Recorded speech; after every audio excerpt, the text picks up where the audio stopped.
Assalamualaikum warahmatullahi wabarakatuh. Alhamdulillah wassalatu wassalamu ala Rasulillah wa ala alihi wa ashabihi wa mawalah. Jamaah salat zuhur rahimakumullah. Pertama, puji syukur kita panjatkan kehadirat Allah, Rabb yang memberikan kita kenikmatan, nikmat keduniaan, dan yang terpenting adalah nikmat ukhrawi, nikmat akhirat, nikmat keimanan kepada Allah Subhanahu wa taala, sehingga kita mampu menjalankan perintah Allah, yaitu salat zuhur secara berjamaah. Jamaah yang dimuliakan Allah Subhanahu wa taala, pada pekan yang lalu kita telah membahas bahwa salat adalah ibadah yang terdiri dari dua unsur, yaitu unsur jasmani, kemudian yang kedua adalah unsur ruh. Artinya tidak mungkin kita akan mendapatkan lezat dan nikmatnya ibadah salat tanpa melibatkan ruh kita. Dan salah satu upaya agar kita mendapatkan nikmatnya ibadah solat yaitu dengan melibatkan ruh. Lalu bagaimana agar ruh kita terlibat dalam solat? Maka tentu harus memahami setiap kandungan dan makna bacaan solat yang kita baca. Karena sesungguhnya solat adalah bukan sekedar bacaan, tetapi juga setiap yang kita baca, setiap gerakan itu harus melibatkan ruh kita, hati kita. Pertama adalah misalnya ketika kita tadi mendengarkan azan. Azan berkumandang itu tidak semua orang yang merasa terpanggil. Ketika Allahu Akbar, Allahu Akbar, itu banyak orang yang mendengar. Banyak orang yang mendengar bahkan dari arah masjid sini, masjid dari luar, dari segala arah itu banyak yang mendengar azan. Tetapi yang menjadi pertanyaan adalah apakah setiap yang mendengar itu merasa terpanggil? Tentu tidak. Kenapa? Karena yang menjawab azan itu adalah bukan fisik kita, tetapi yang paling pertama merespon panggilan azan itu adalah iman kita. Jadi bapak-bapak, ibu-ibu, jemaah salat zuhur, anugerah yang Allah berikan kepada kita di siang hari ini adalah kita masih punya iman. Urusan tebal apa tipis, urusan iman kita tinggi atau rendah, itu wilayah Allah. Yang jelas kita merasa terpanggil ketika dipanggil oleh Allah, itu adalah anugerah yang sangat besar. Itu azan. Nah, kemudian yang kedua adalah wudu. Ketika wudu itu hanya kurang lebih kalau kita hitung ya, wudu itu hanya butuh waktu 1,5 menit. Tetapi sesungguhnya wudu itu adalah sangat berdampak pada sholat kita. Sangat berdampak pada sholat kita. Benar dan tidak benarnya sholat kita itu ditentukan oleh wudu kita. Maka isbahul wudu, bahasa hadisnya, menyempurnakan wudu itu adalah satu keharusan. Jadi tidak asal cuci tangan kemudian kumur-kumur, istinsyak atau istinsyar itu menghirup air lewat hidung kemudian dikeluarkan, atau cuci muka, rambut, telinga, kemudian tangan kanan kiri dan kaki kanan kiri, bukan sekedar itu. Tetapi bagaimana setiap gerakan itu, air yang mengalir itu adalah kita resapi, sehingga itulah yang kata Rasul mampu menggugurkan setiap dosa yang pernah kita lakukan. Itu. Jadi 1,5 menit tetapi sangat menentukan kualitas sholat kita. Masuk nanti pada takbir Allahu Akbar. Nah, disinilah puncaknya sholat itu. Berdirinya kita menghadap kiblat itu bukan sekedar berdiri, tetapi kata para ulama adalah anta'budallaha ka'annaka tarahu fa in lam takun tarahu. Jadi ketika kita sudah menghadap kiblat, menghadap seakan-akan itu Allah berada di depan kita, seakan-akan kita itu sedang disidang oleh Allah. Maka enak kalau kita dipanggil atasan. Itu kalau sendirian itu kan gak enak sekali. Tetapi kenapa kita kalau dipanggil Allah kok sukanya sendirian biasanya? Ketika sholat, bapak-bapak kok lebih senang sendiri daripada berjamaah. Nah, maka ketika kita sholat menghadap kiblat, seakan-akan kita itu sudah menghadap Allah. Dan seluruh dosa kita itu dinampakkan oleh Allah. Sehingga ketika itu yang tertanam dalam hati kita, seakan-akan kita tidak bisa bergerak lagi.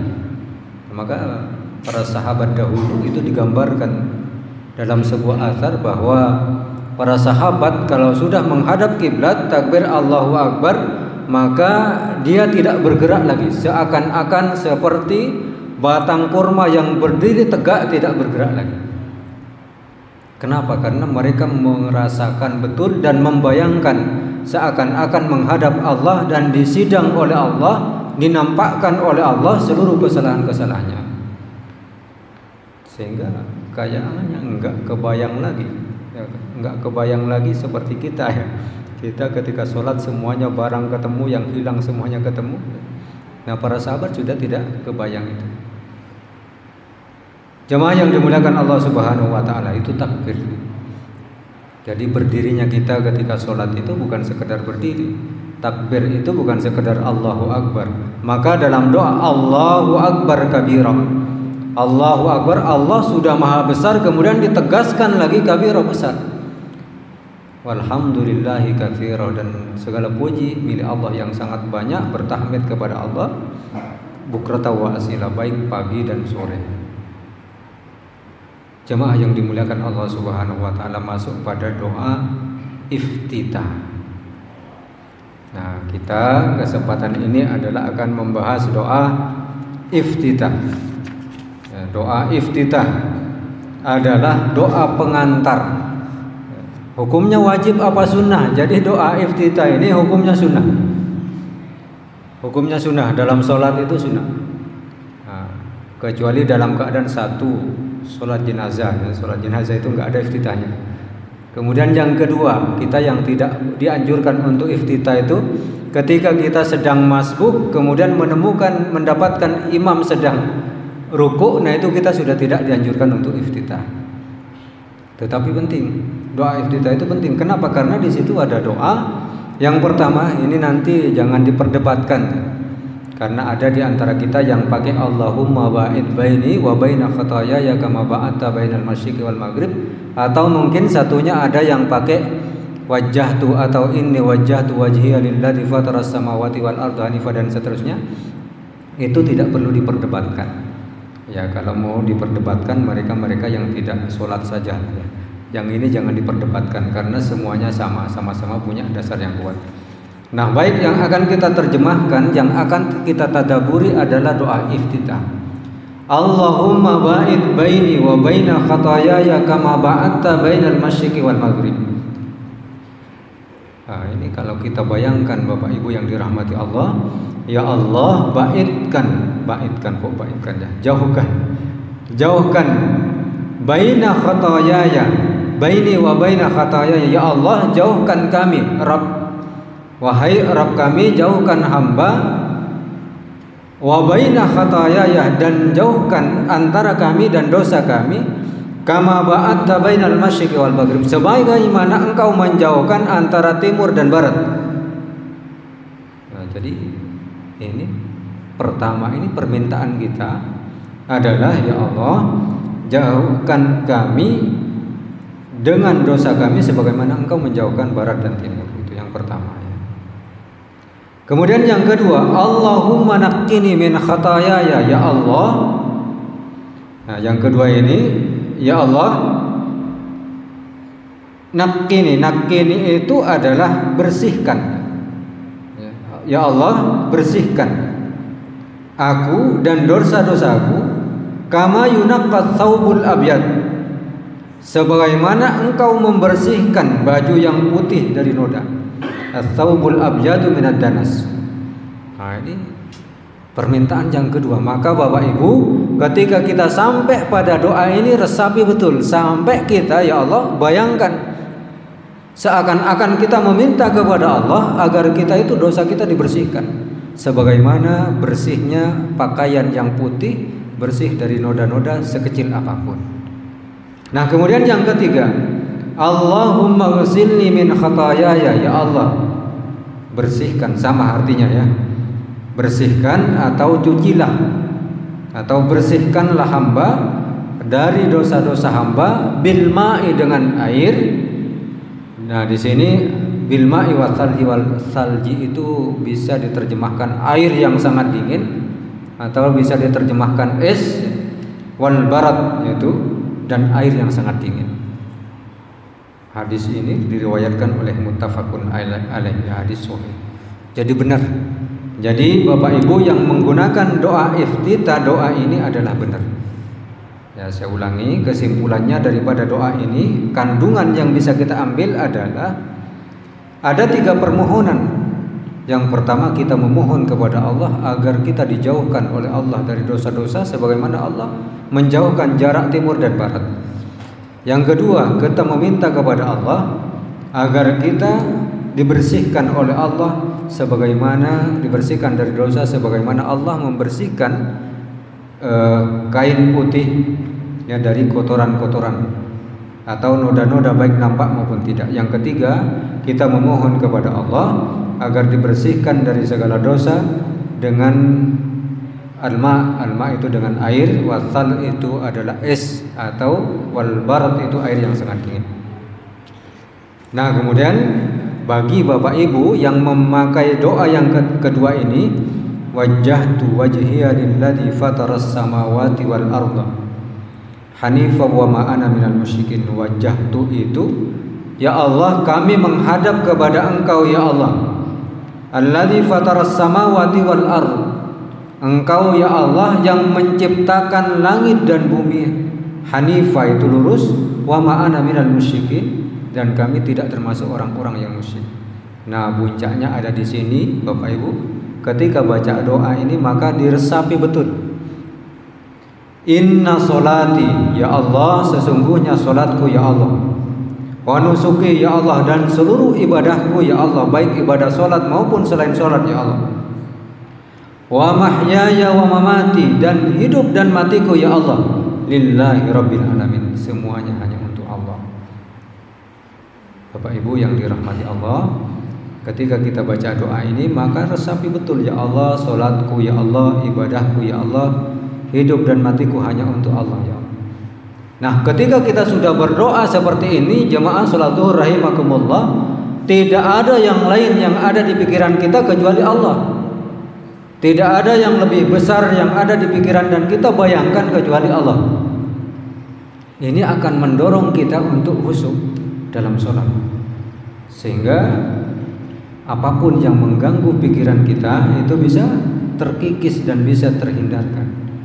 Tapi kalau kita menghadap kiblat kemudian tidak memahami bacaan yang kita baca, ya itu hanya akan menjadi rutinitas, tidak akan membekas dalam hati kita.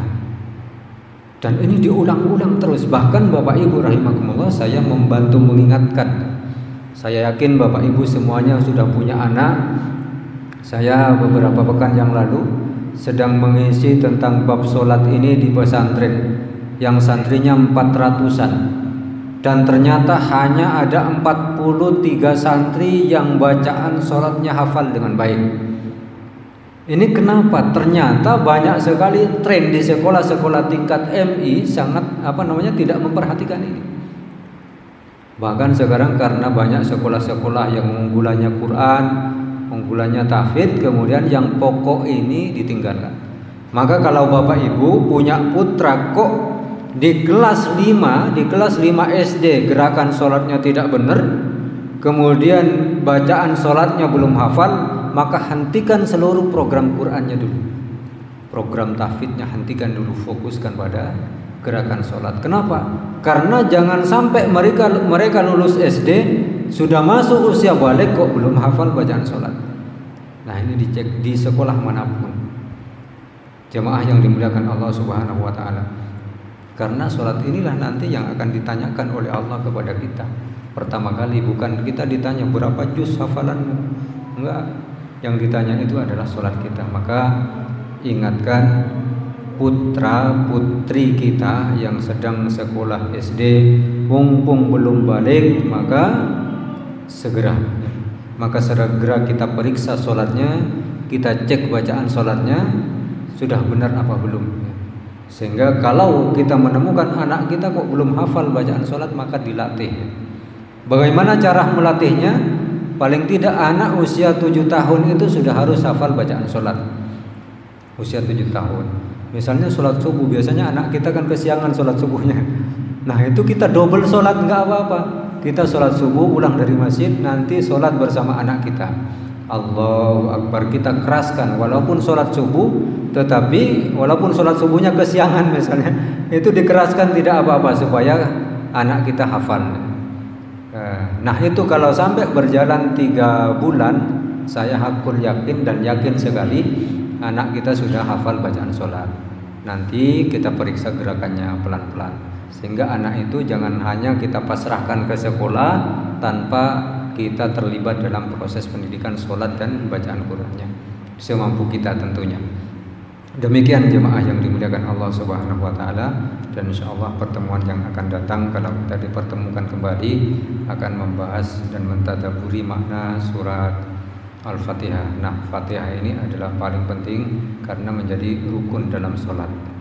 Jemaah yang dimuliakan Allah Subhanahu wa taala, semoga Bapak Ibu senantiasa diberikan kesehatan oleh Allah. Bapak Ibu keluarga pasien yang sakit semoga disehatkan oleh Allah Subhanahu wa taala. Dan Bapak Ibu karyawan Rumah Sakit Dr. Harjono Ponorogo semoga senantiasa diberikan tambahan kesehatan oleh Allah dan tambahan ketaatan kepada Allah, tambahan keimanan kepada Allah Subhanahu wa taala, dan tambahan barokah dalam umur kita. Amin ya rabbal alamin. Assalamualaikum warahmatullahi wabarakatuh.